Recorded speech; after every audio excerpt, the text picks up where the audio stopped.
கோவர்டெக்ஸில் நான் முதல்ல வர்றது வந்து வானவில் கோவர்டெக்ஸ் நான் அதிகமாக போனது.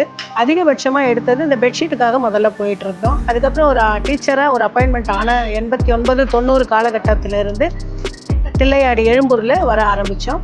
இதில் சாரீஸை பொறுத்தவரையிலையும் பார்த்தீங்கன்னா, சாரீஸ் வந்து நல்ல லென்த் இருக்கும். லென்த் அண்ட் பிரெத் நல்லாவே இருக்கும்.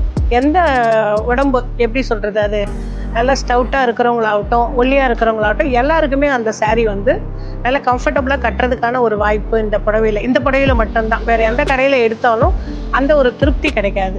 ஸோ நாங்கள் அதிகமாக இதை விரும்பி எடுப்போம். இது எங்களுக்கு ரொம்ப பிடிச்சிருந்தது. ரொம்ப நல்லா இருக்கிறதால ரொம்ப காலமாகவே நாங்கள் சாரீ அப்படின்னு சொன்னாலே கோவர்டெக்ஸு அப்படின்னு சொல்லலாம். அதுவும் தில்லையாடி வள்ளியம்மை கோவர்டெக்ஸ் சொல்லலாம். நிறைய டிசைன்ஸு, நிறைய வெரைட்டிஸ் இருக்குது இங்கே. நம்ம ரேஞ்சுக்கு ஏற்ற மாதிரியும் நம்ம எடுத்துக்கலாம். அதனால் எனக்கு ரொம்ப பிடிச்ச ஒரு விஷயமாக இதை நாங்கள் வருவோம். அதுவும் எங்கள் ஸ்கூல் டீச்சர்ஸாக டீமாக வர்றது எங்களுக்கு ரொம்ப சந்தோஷமாக இருக்கும்.